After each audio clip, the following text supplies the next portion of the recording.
জনগণ, ও মা গো, এবার তাহলে কি ষড়যন্ত্র হলো গো?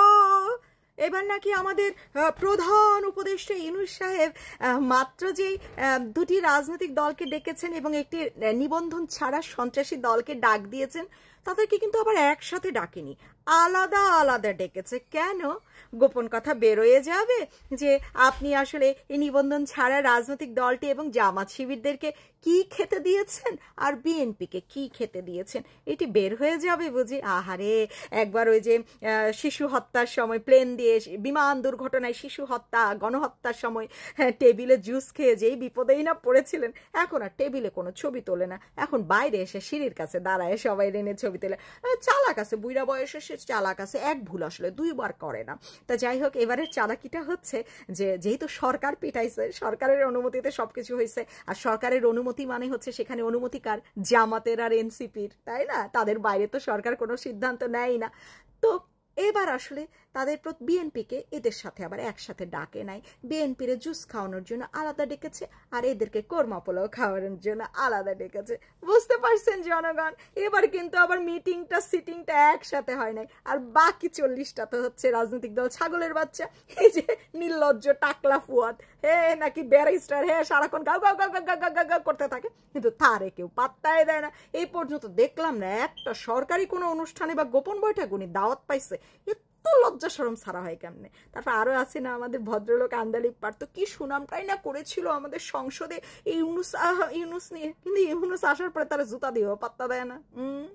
নূরের দল তারেও দাওয়াত দেয় না, কিন্তু উনি নিজ জোর জবরদস্তি করে উনি আবার ওই যে সনদ টনদের সময় যেহেতু খোলা মাঠ যাওয়ার ব্যবস্থা আছে চলে গেছে, দাওয়াত কিন্তু পায় না, কেউই দাওয়াত পায় না। হ্যাঁ, কিন্তু এত লজ্জা শর্মা, এত বেহায়া এরা, এরা সরকারের বিরুদ্ধে আন্দোলন করবে কোথায়? তারা এখনো ফ্যাসিস্ট সরকার নিয়ে পড়ে আছে, যারা এই দেশে এখন নিষিদ্ধ।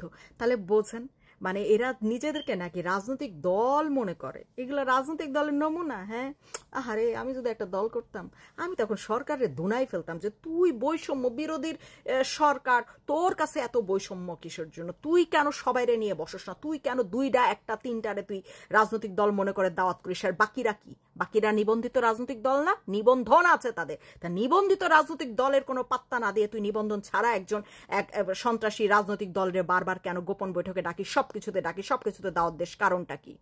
কারণটা কি? আমি হলে সেই প্রশ্ন করতাম। কিন্তু না, এই যে ছাগলের 3 নাম্বার বাচ্চা তো বাকিগুলা, তারা নিজেদের মানে সম্মান বা নিজেদের কোনো কিছু নিয়ে চিন্তা করে না, তারা চিন্তা করে শুধু ফ্যাসিস্ট নিয়ে। চিন্তা করলে দুইটা বক্তব্য দিলে এটা ভাইরাল হবে, মানুষের নজরে যাবো, আরে বাপরে বা সেই বিশাল মানুষ ফ্যাসিস্ট নিয়ে কথা বলতে আসে।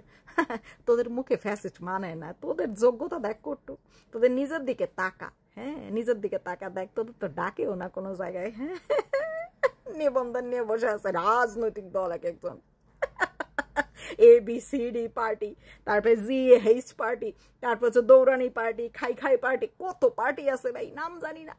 সরকার কারে ডাকে আর কাদের ডাকে না, দেখেন দেখি।